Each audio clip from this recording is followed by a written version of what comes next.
Baik, bismillahirrahmanirrahim. Assalamualaikum warahmatullahi wabarakatuh. Hai, perkenalkan nama saya Anissa, NIM 220404502040, kelas BK1D, Prodi Bimbingan dan Konseling, Fakultas Ilmu Pendidikan Universitas Negeri Makassar.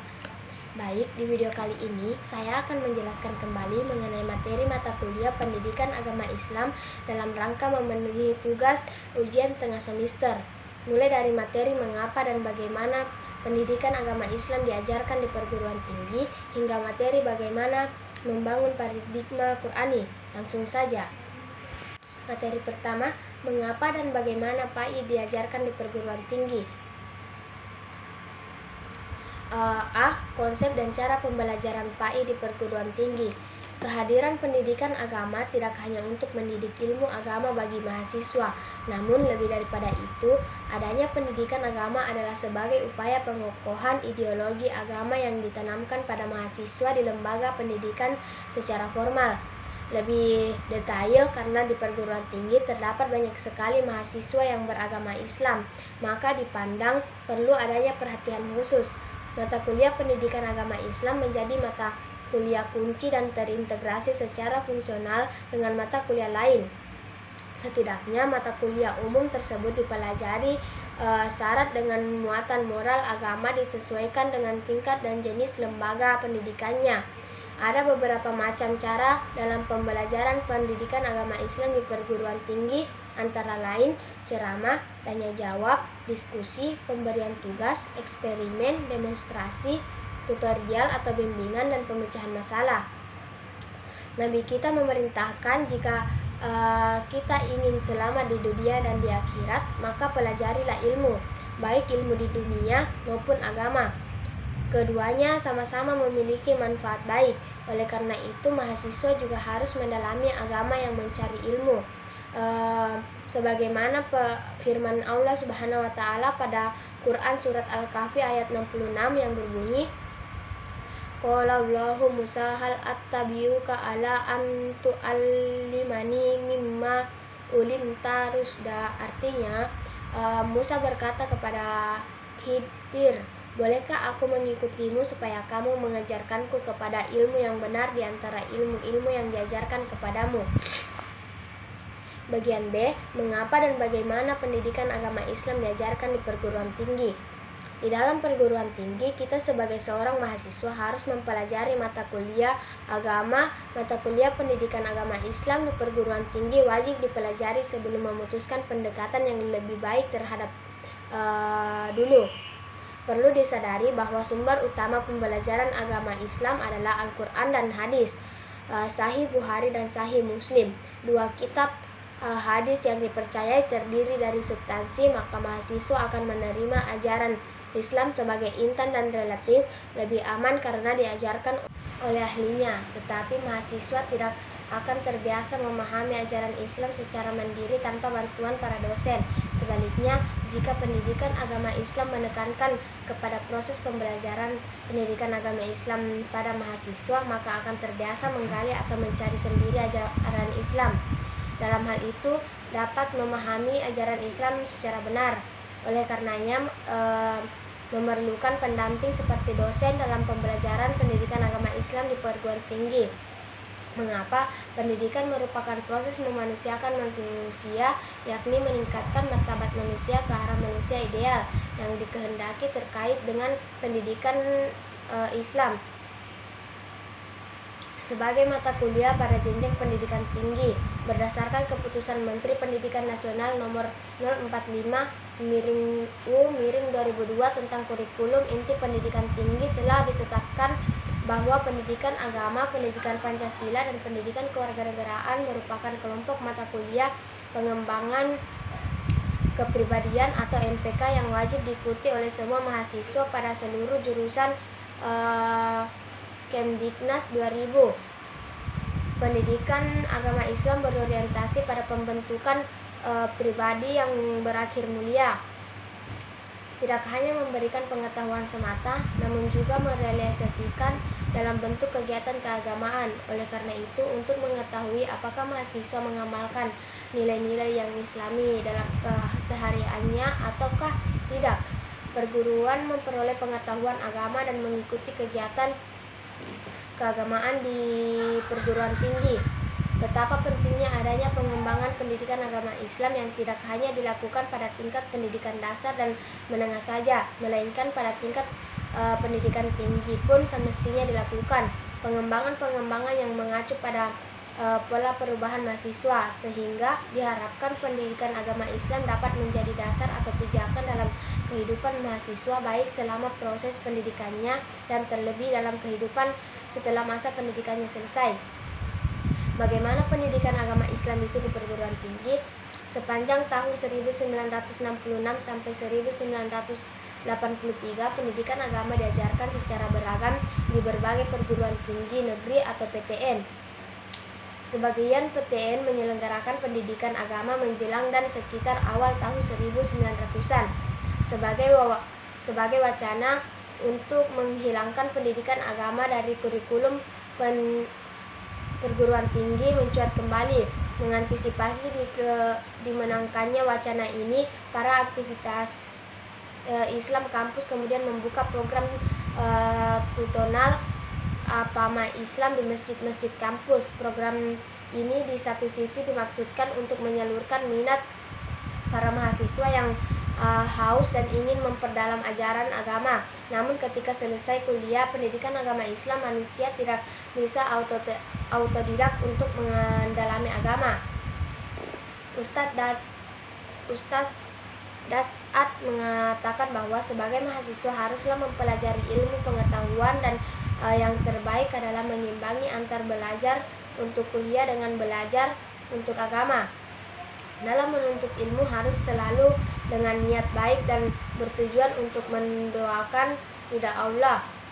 Ustadz Daas Latif, seorang pemuka agama Islam dan dosen di Makassar Talkshow, yang mengangkat tema peran mahasiswa dalam mewujudkan Islam rahmatan al-amin.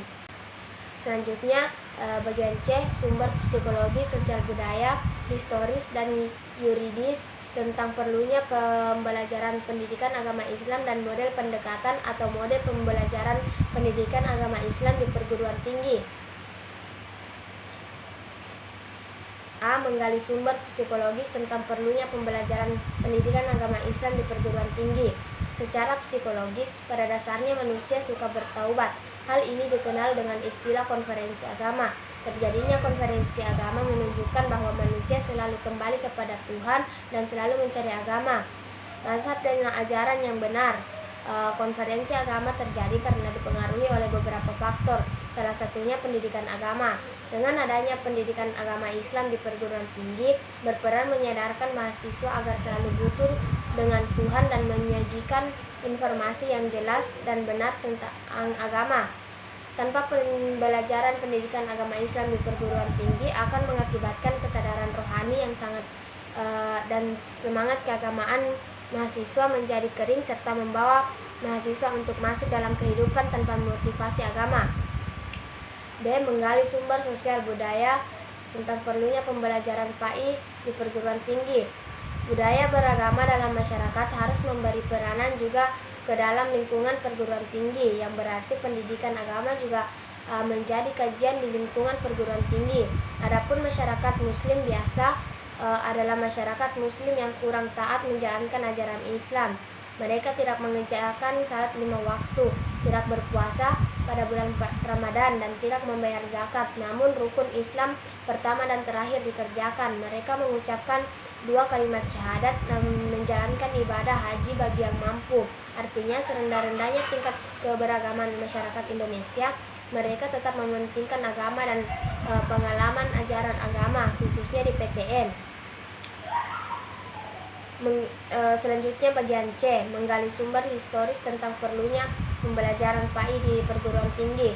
Secara historis, bangsa Indonesia memiliki sistem dan sekolah pendidikan, yakni pesantren. Pesantren merupakan model pendidikan asli bangsa Indonesia, sedangkan sekolah merupakan model pendidikan yang diadopsi dari penjajah Belanda.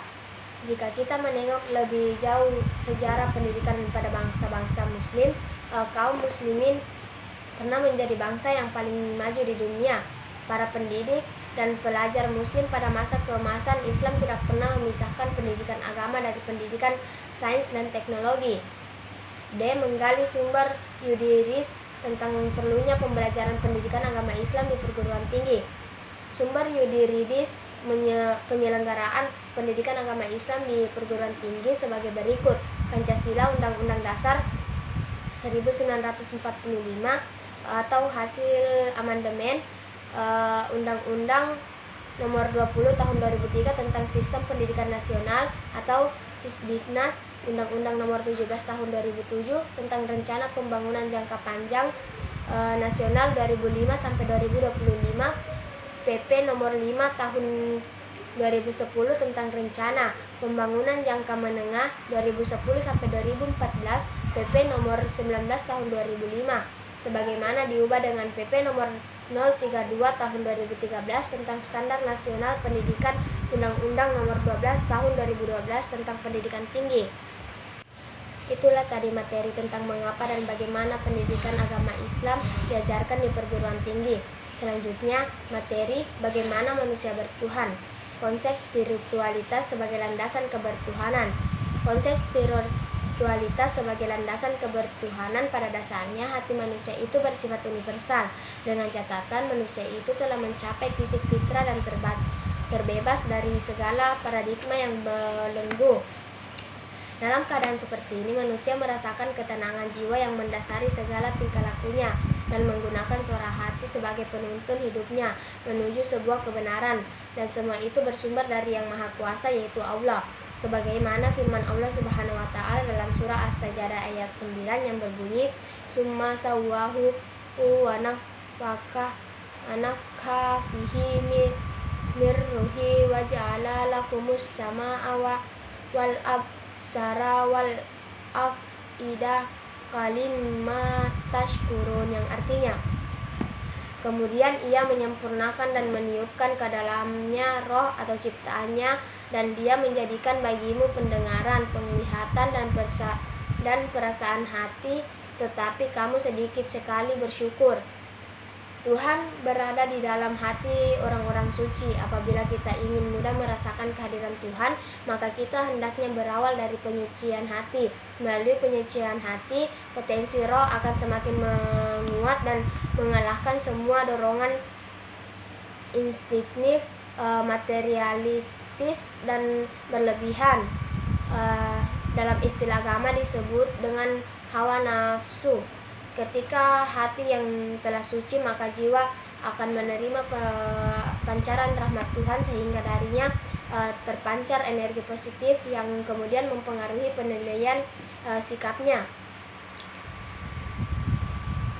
Adapun alasan manusia memerlukan spiritualitas, yaitu ada 6. Mengapa kita membutuhkan spiritualitas untuk tetap maju mengerjakan panggilan hidup di dunia ini? 1. Karena manusia adalah makhluk ciptaan yang terbatas yang memiliki kebebasan untuk memilih, untuk menjaga integritas diri di tengah realita dunia yang fana dan tak menentu, untuk mengembangkan hati nurani yang takut akan Tuhan, untuk mengendalikan dorongan ego dalam diri kita, menyandarkan bahwa panggilan hidup kita adalah anugerah pemberian dari Tuhan, sarana untuk melatih kepekaan diri kita dalam menggali makna kenyataan hidup. Sumber psikologis, sosiologis, filosofis, dan teologis tentang konsep ketuhanan. Bagaimana Tuhan dirasakan kehadirannya dalam perspektif psikologis? Menurut hadis Nabi, orang yang sedang jatuh cinta cenderung selalu mengingat dan menyebut orang yang dicintainya. Bagi orang yang telah jatuh cinta kepada Allah Subhanahu wa taala, maka jadi suka berbicara dengan Allah Subhanahu wa taala dengan membaca firman-Nya, lebih suka bercengkrama dengan Allah Subhanahu wa taala dalam iktikaf, dan lebih suka mengikuti perintah Allah Subhanahu wa taala daripada perintah yang lain. Saat itulah kehadiran Allah dapat kita rasakan. Bagaimana Tuhan disembah masyarakat dalam perspektif sosiologis? Sosiologi memandang agama tidak berdasarkan teks keagamaan, baca kitab suci dan sejenisnya, tetapi berdasarkan pengalaman konkret pada masa kini dan pada masa lampau. Hingga kini agama menjadi sesuatu yang tidak terpisahkan dalam tiap diri kehidupan manusia. Bahkan manusia yang menganggap dirinya sebagai manusia yang paling modern sekalipun tidak lepas dari agama. Hal ini membuktikan bahwa agama tidaklah sempit pemahaman manusia mengenai kebenarannya. Agama tidak saja membicarakan hal-hal yang sifatnya ekstakologis, malahan juga membicarakan hal-hal yang logis pula. Dalam sosiologis, agama dipandang sebagai sistem kepercayaan yang diwujudkan dalam perilaku sosial tertentu, berkaitan dengan pengalaman manusia baik sebagai individu maupun kelompok. Oleh karena itu, setiap perilaku yang diperankan akan terkait dengan sistem keyakinan dan ajaran agamanya yang dianut.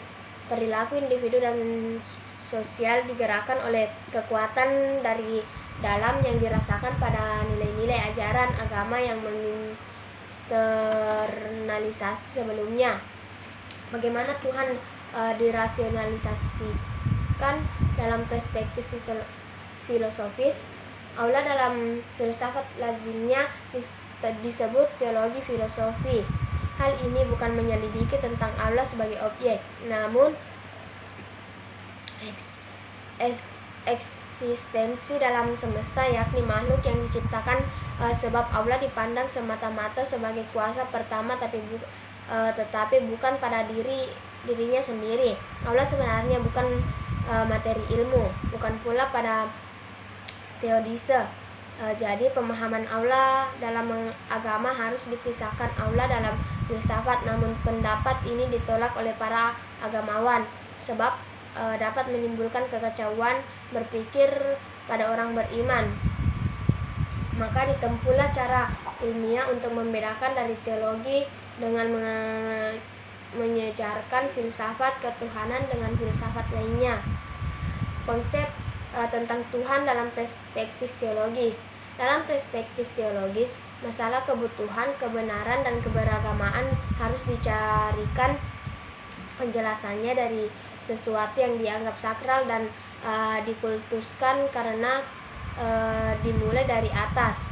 Artinya kesadaran tentang Tuhan buruk secara baik buruk cara beragamanya hanya bisa diterima kalau berasal dari Tuhan sendiri. Tuhan memperkenalkan dirinya, konsep baik buruk dan cara beragama pada manusia melalui berbagai pernyataan, baik yang dikenal sebagai pernyataan umum seperti penciptaan alam semesta, pemeliharaan alam, penciptaan semua makhluk, maupun pernyataan khusus seperti yang kita kenal melalui firman-Nya yang dalam kitab suci, penampakan diri kepada nabi-nabi, bahkan melalui invasi menjadi manusia dalam agama Kristen. Bagian D, cara manusia meyakini dan mengimani Tuhan. Tuhan adalah zat yang maha transenden atau gaib, sehingga manusia hanya dapat mempersepsikan tahiyat Tuhan. Tajaliyat Tuhan merupakan perwujudan atau manifestasi Tuhan di alam semesta yang menjadi batasan agar manusia dapat menangkap sinyal ketuhanan itu sendiri. Adanya persepsi dan tajaliyat menghasilkan suatu keyakinan tentang Tuhan. Jadi pendapat dikatakan bahwa keyakinan merupakan pembatasan wujud mutlak Tuhan yang gaib yang dilakukan oleh manusia melalui kreasi akalnya menjadi sebuah ide ataupun konsep tentang Tuhan. Bagaimana cara mengimani? Mengapa kita harus memberi iman kepada Allah?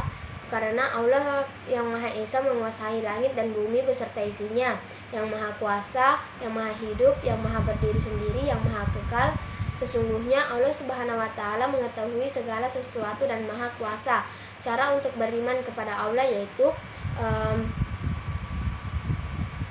percaya tiada Tuhan selain Allah. Cara paling utama dalam beriman kepada Allah adalah dengan cara percaya bahwa satu-satunya Tuhan, tidak ada zat lain dapat menyamakan Allah Subhanahu wa Ta'ala. Percaya akan kekuasaan dan kebesaran Allah. Selain percaya akan satu-satunya yang berhak untuk disembah Allah Subhanahu wa taala. Selanjutnya adalah percaya akan kekuasaan dan kebesaran Allah, di mana telah menciptakan dan mengatur segala sesuatu yang ada di alam semesta ini. Percaya pada nama dan sifat Allah. Tidak ada makhluk apapun yang mempunyai sifat seperti Allah. Hanya Allah yang mempunyai nama dan sifat yang menjadi miliknya. Menjaga sholat dan ibadah wajib lainnya. Tidak ada bukti keimanan yang lebih kuat dibanding dengan menjaga sholat 5 waktu dan ibadah wajib lainnya. Hal ini termasuk dalam iman atau tauhid uluhiyah dan yang menjadi cara untuk beriman kepada Allah. Itulah tadi materi tentang bagaimana manusia bertuhan. Selanjutnya materi ketiga, bagaimana agama menjamin kebahagiaan. Konsep dan karakteristik agama sebagai jalan menuju Tuhan dan kebahagiaan. Menurut Al-Alusi, bahagia adalah perasaan senang dan gembira karena bisa mencapai keinginan atau cita-cita yang dituju dan diimpikan. Pendapat lain menyatakan bahwa bahagia atau kebahagiaan adalah tetap dalam kebaikan atau masuk ke dalam kesenangan dan kesuksesan. Dalam kitab Minhajul Amal, Al-Ghazali menyebut bahwa as-sa'dah atau bahagia terbagi menjadi dua. Pertama, bahagia hakiki, dan kedua, bahagia imajinasi. Bahagia hakiki adalah ukhrawi. Kebahagiaan ukhrawi akan diperoleh modal iman, ilmu, dan amal. Adapun kebahagiaan duniawi yang bisa diperoleh orang yang beriman dan bisa didapat oleh orang yang tidak beriman. Menurut Al-Ghazali, kebahagiaan harta merupakan bukan melekat pada dirinya namun pada manfaatnya. Kebahagiaan duniawi adalah kebahagiaan yang tidak abadi dan fana. Adapun kebahagiaan ukhrawi adalah kebahagiaan abadi dan rohani. Di antara kebahagiaan duniawi adalah memiliki keluarga, anak-anak yang saleh, dan istri yang salihah. Agama adalah landasan atau fundamen, sedangkan jabatan atau kedudukan adalah penjaganya. Barang siapa yang tidak memiliki fondasi maka akan roboh. Sebaliknya, barang siapa yang tidak mempunyai penjaga maka akan kehilangan. Menanyakan alasan mengapa manusia harus beragama dan bagaimana agama dapat membahagiakan umat manusia. Kunci beragama berada pada fitrah manusia. Fitrah itu sesuatu yang melekat dalam diri manusia dan telah menjadi karakter manusia. Kata fitrah secara kebahasaan maknanya adalah suci. Yang dimaksud suci adalah suci dari dosa dan suci secara genetis. Berbeda dengan konsep teologi Islam. Teologi tertentu berpendapat sebaliknya, yaitu bahwa setiap manusia lahir telah membawa dosa, yakni dosa warisan. Menurut teologi ini, manusia dibebani tugas, yaitu harus membebaskan diri dari orang tua dari dosa itu. Dalam teologi Islam, bahwa setiap manusia lahir dari kesucian, yakni suci dari dosa dan telah beragama, yaitu agama Islam. Allah berfirman dalam Al-Quran Ar-Rum ayat 30 yang berbunyi, Fa'akim wajhaka lid-dini hanifa fitratallahi hillati fataran nasa alaiha la tabdila halikillah zalikat dinul qayyimu walakinna aksaran nasi layak ya'lamun. Artinya, maka hadapkanlah wajahmu dengan lurus kepada agama Islam sesuai fitrah Allah, disebabkan Dia telah menciptakan manusia menurut fitrah itu. Tidak ada perubahan pada penciptaan Allah. Itulah agama yang lurus, tetapi kebanyakan manusia tidak mengetahui. Ar-Rum ayat 30. Yang dimaksud fitrah Allah pada ayat di atas adalah bahwa manusia diciptakan Allah mempunyai naluri beragama, yaitu agama tauhid. Kalau ada manusia tidak beragama tauhid, maka hal itu tidaklah wajar. Mereka tidak beragama tauhid itu karena disebabkan banyak faktor, antara lain pengaruh lingkungan. Manusia yang dilahirkan ke dunia dengan keadaan sempurna, dilengkapi dengan panca indera yang sempurna dan hati secara rohani, telah beragama Islam. Indera manusia ada 5, dari kelima indera itu memiliki tugas dan fungsi masing-masing yang tidak sama tetapi saling mendukung. Fungsi pada panca indera sesuai dengan fitrah Allah Subhanahu wa Ta'ala. Seandainya panca indera difungsikan tidak sesuai dengan fitrahnya, maka akan menimbulkan ketidakbahagiaan. Jadi hidup beragama adalah fitrah, karena itu manusia merasakan nikmatnya dan tenang, sedangkan apabila manusia hidup tanpa agama, manusia akan mengalami ketidaktenangan dan ketidakbahagiaan. Selanjutnya menggali sumber historis, filosofis, psikologis, sosiologis tentang pemikiran agama sebagai jalan menuju kebahagiaan. Secara teologis, beragama itu adalah fitrah. Jika manusia hidup dengan fitrahnya, maka ia akan bahagia. Sebaliknya, jika ia hidup tidak sesuai dengan fitrahnya, maka ia tidak bahagia. Secara historis, pada sepanjang hidup manusia yang paling hakiki, banyak buku membicarakan atau mengulas kisah manusia menjadi Tuhan. Umpamanya buku yang ditulis oleh Ibnu Tufail. Buku ini menguraikan bahwa kebenaran bisa ditemukan manakala ada keserasian antar akal manusia dan wahyu. Dengan akalnya manusia mencari Tuhan dan bisa sampai kepada Tuhan. Namun penemuannya itu perlu dikonfirmasi dari Tuhan melalui wahyu, agar ia dapat menemukan yang hakiki, dan akhirnya ia berterima kasih kepada Tuhan atas segala nikmat yang diperolehnya, terutama nikmat bisa menemukan Tuhan dengan akalnya itu. Secara filosofi, asal-usul manusia akan dipertanyakan dari mana asalnya. Ketika telah memiliki agama, maka tentunya pertanyaan seperti ini akan terjawab sehingga manusia tidak akan sesat karenanya. Agama akan menjamin keselamatan manusia karena filosofinya. Agama ada untuk mengatur kehidupan manusia agar damai dan sejahtera, yang diikat oleh norma agama dan aturan, perintah sekaligus larangan yang ada di dalam agama tersebut. Secara psikologis, kebutuhan manusia terhadap agama manusia menurut Al-Quran adalah makhluk rohani, makhluk jasmani, makhluk sosial. Sebagai makhluk rohani, manusia membutuhkan ketenangan jiwa, ketentraman hati, ketentraman dan kebahagiaan rohani.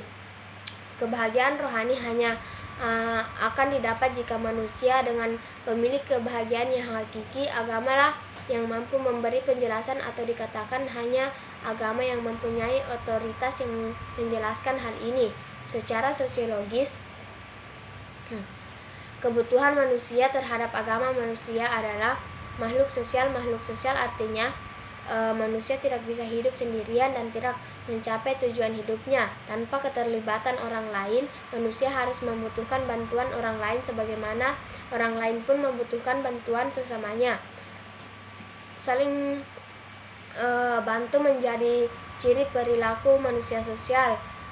Manusia bisa hidup jika berada di tengah masyarakat. Manusia tidak mungkin hidup jika terlepas dari kehidupan masyarakatnya.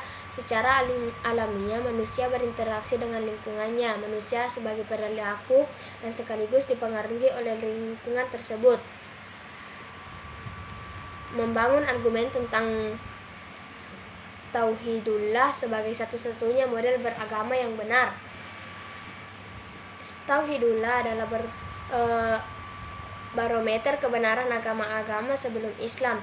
Jika agama samawi yang dibawa oleh nabi-nabi sebelum Muhammad SAW masih tauhidullah, maka agama itu benar. Dan seandainya agama nabi-nabi sebelum Muhammad SAW itu sudah tidak tauhidullah, yakin sudah ada syirik, unsur menyekutukan Allah, maka dengan terang benderang agama itu telah melenceng, salah dan menyesatkan.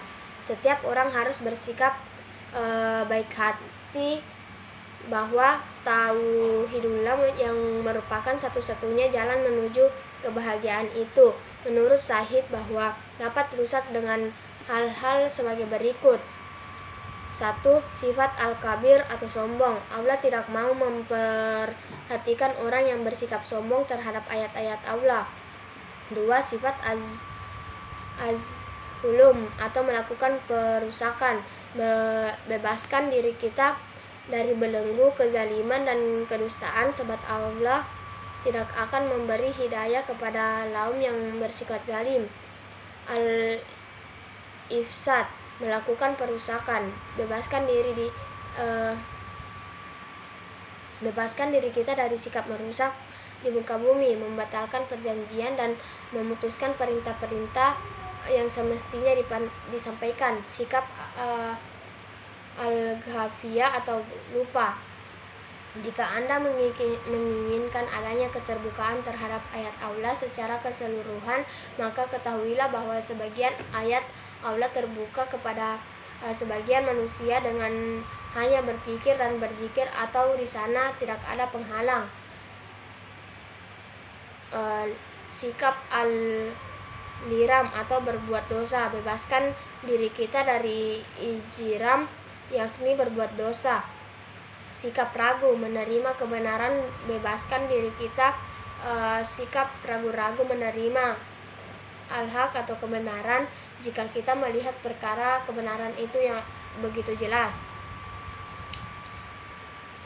Mendeskripsikan esensi dan urgensi komitmen terhadap nilai-nilai tauhid. Untuk mencapai kebahagiaan, jiwa tauhid adalah modal dasar hidup yang dapat mengantar manusia menuju keselamatan dan kesejahteraan. Jiwa tauhid penting.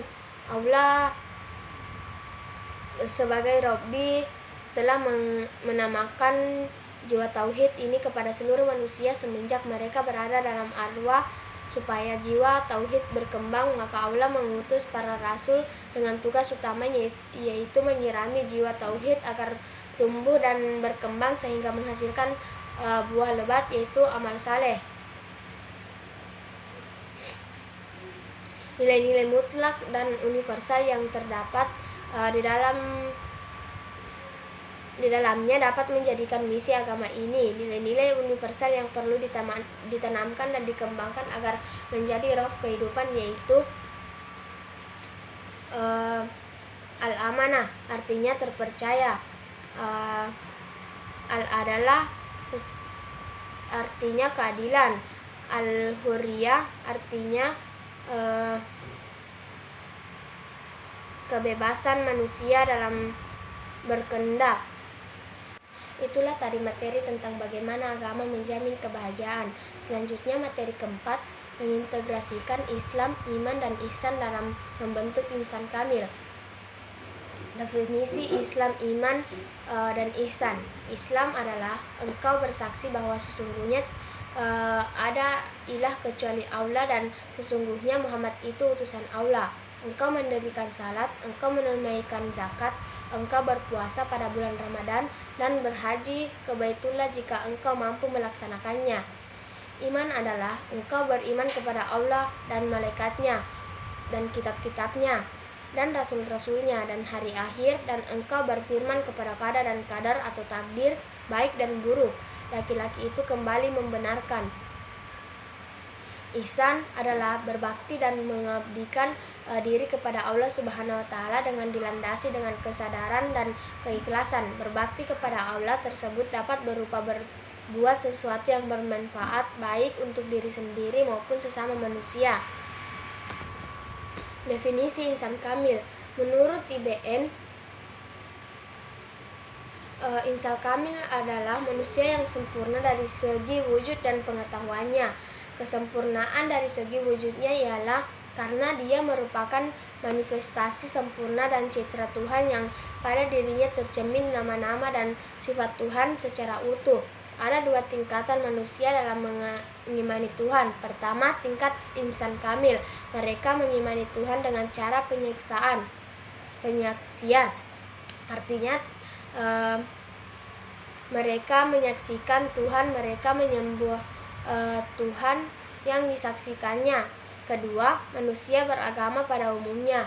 Mereka mengimani Tuhan dengan cara pendefinisian. Artinya mereka mengimani Tuhan dengan cara pendefinisian. Mereka tidak akan menyaksikan Tuhan, tetapi mereka mendefinisikan Tuhan. Mereka mendefinisikan Tuhan berdasarkan sifat-sifat dan nama-nama Tuhan atau Asmaul Husna.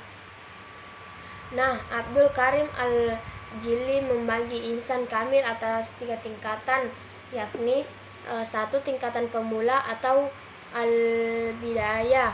2. Tingkatan menengah atau at-tawasu. 3. Tingkat terakhir atau al-khitam. Alasan mengapa Islam, iman, dan ihsan menjadi syarat dalam membentuk insan kamil. Iman, Islam, dan ihsan hubungannya sendiri sangat erat, sebagaimana dalam hadis Nabi Muhammad SAW yang diriwayatkan oleh HR Muslim, mengetengahkan 4 masalah pokok yang saling berkaitan satu sama lain, yaitu Islam, iman, dan ihsan, dan hari kiamat. Hal ini menunjukkan bahwa keberagaman seorang baru dikatakan benar jika dibangun di atas fondasi Islam dengan segala kriterianya, disemangati oleh iman, segala aktivitasnya dijalankan atas dasar ihsan, dan orientasi akhir segala aktivitas adalah akhirat. Atas dasar tersebut, maka seorang yang hanya menganut Islam sebagai agama belumlah cukup tanpa dibarengi dengan iman. Sebaliknya, iman tidaklah berarti apa-apa jika tidak didasari dengan Islam. Selanjutnya, kebermaknaan Islam dan iman akan mencapai kesempurnaan jika dibarengi dengan ihsan. Ketertarikan antara ketiga konsep di atas, Islam, iman, dan ihsan, dengan hari kiamat, karena hari kiamat merupakan terminal tujuan dari segala perjalanan manusia. Jika manusia sudah memahami arti iman dan juga beriman yang benar, juga menjalani Islam dan rukun-rukunnya dengan istiqamah, maka akan lebih mudah bagi mereka untuk memahami makna ihsan. Manusia akan mencapai derajat ihsan yang meningkatkan terus kualitas iman dan Islam dalam dirinya. Dengan begitu, menjadi insan kamil bukanlah hal yang mustahil baginya. Karakteristik insan kamil dan mode pencapaiannya. Insan kamil bukanlah manusia pada umumnya. Ibnu Arabi menyebutkan adanya 2 jenis manusia, yaitu insan kamil yang monster bertubuh manusia. Maksudnya, jika tidak menjadi insan kamil, maka manusia akan menjadi monster bertubuh manusia. Pandangan Arabi ini mungkin didasarkan atas Al-Quran yang memang memvonis manusia sebagai makhluk yang rendah dan negatif, yakni memusuhi Rasul, pantang agama yang paling keras, zalim dan bodoh, kikir dan melupakan Tuhan, dan lain-lain sebagainya yang melanggar perintah Tuhan. Untuk mencapai derajat insan kamil, kita harus menundukkan nafsu dan syahwat sehingga mencapai nafsu mutmainnah, sebagaimana firman-Nya Quran surat Al-Fajr ayat 27 sampai ayat 30 yang berbunyi, Ya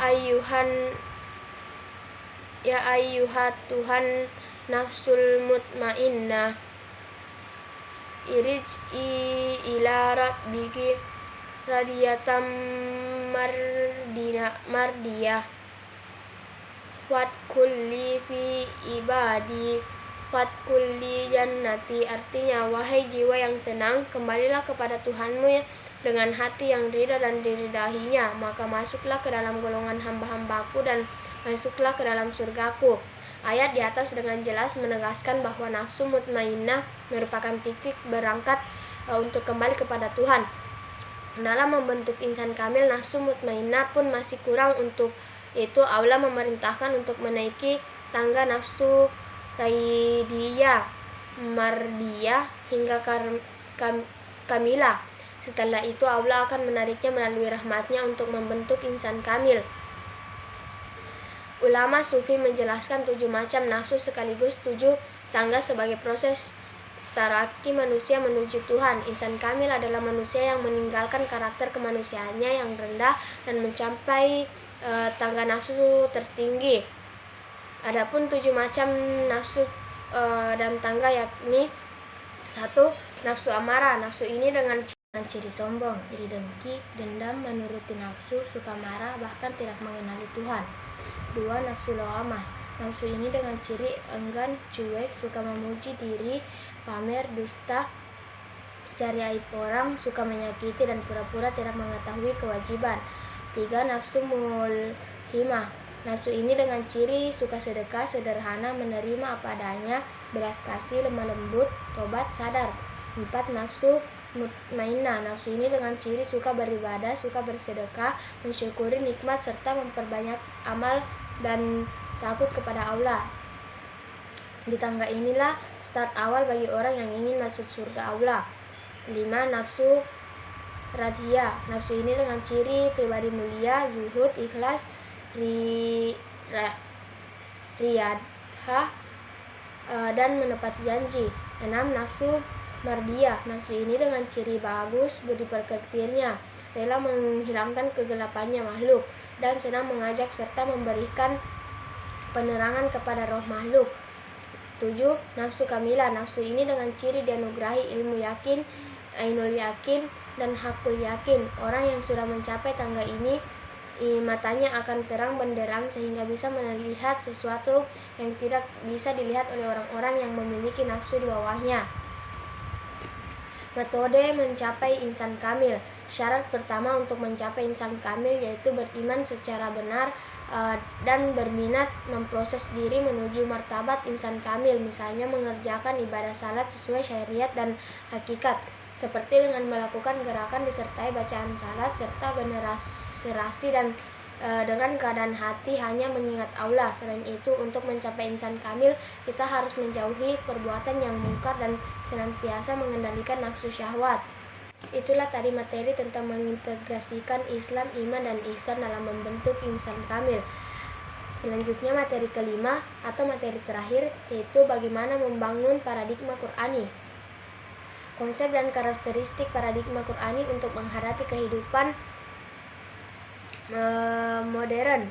Secara etimologis, kata paradigma diambil dari bahasa Yunani yaitu para dan digma. Para mengandung arti di samping, di sebelah, dan keadaan lingkungan. Digma berarti sudut pandang, teladan, arketip, dan ideal.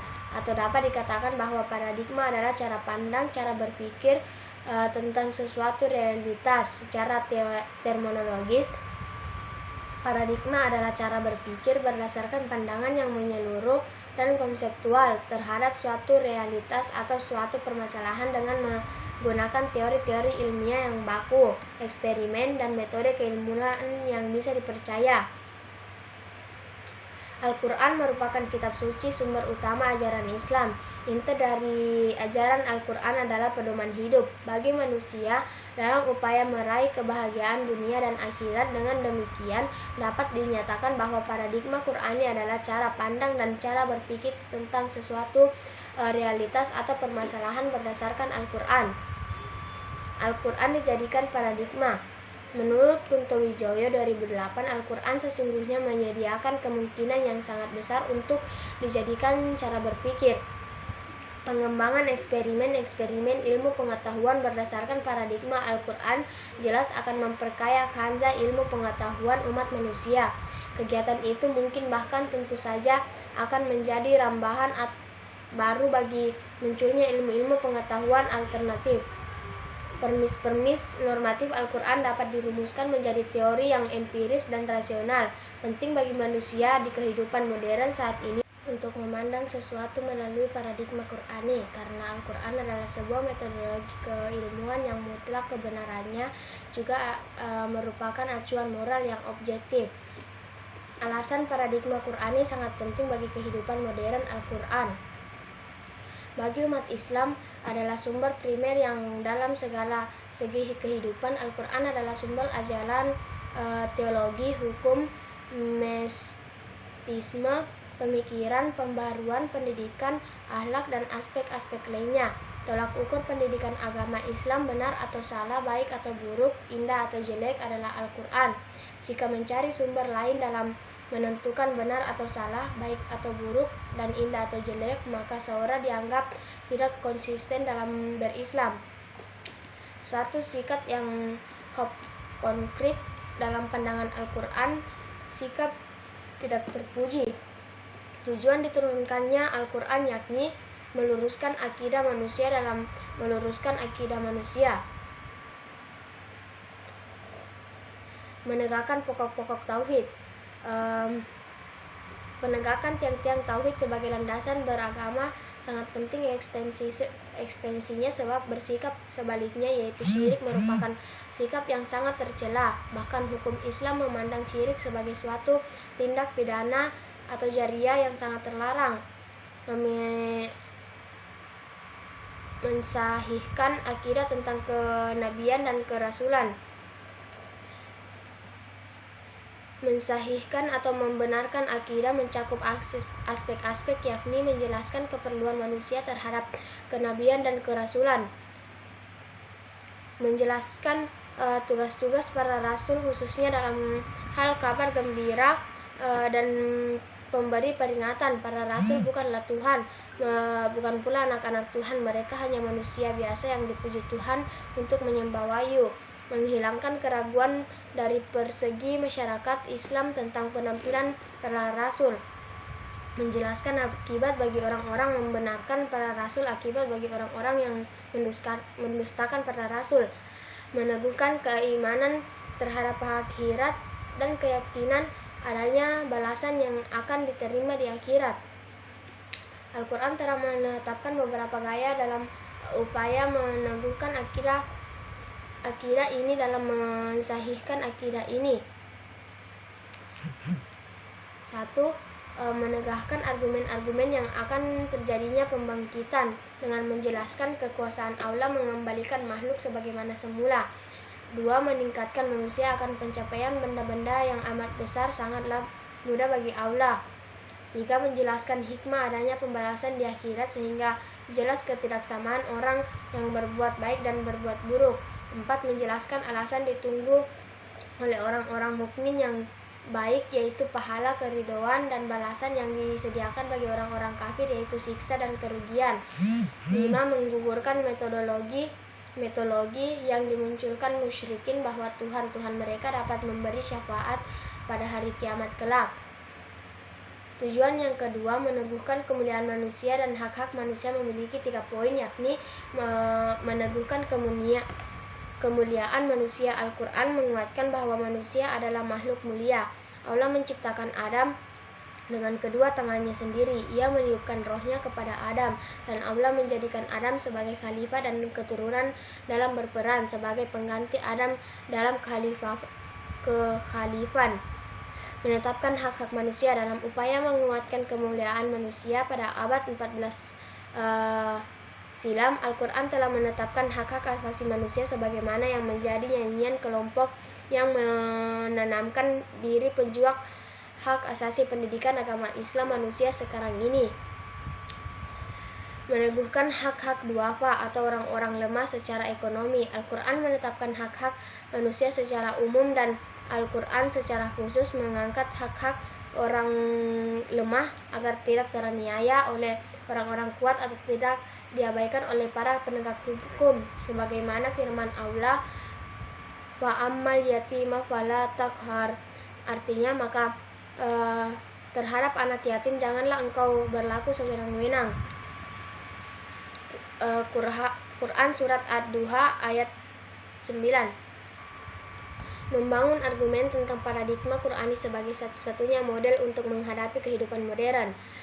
Kemajuan melahirkan kehidupan modern, dan kemodernan menjadi ciri khas masyarakat maju dewasa ini. Al-Quran bukan hanya sebagai sumber inspirasi, tetapi ia adalah landasan pedoman paradigma dan fluid dalam mengarahkan kemodernan agar dapat menyejahterakan manusia, dunia, dan akhirat. Junaid ingin menyatakan bahwa landasan iptek adalah ma'rifatullah dan Al-Quran adalah paradigma untuk pengembangan iptek. Baik, itulah tadi materi yang dapat saya jelaskan. Sekian dari saya. Wassalamualaikum warahmatullahi wabarakatuh.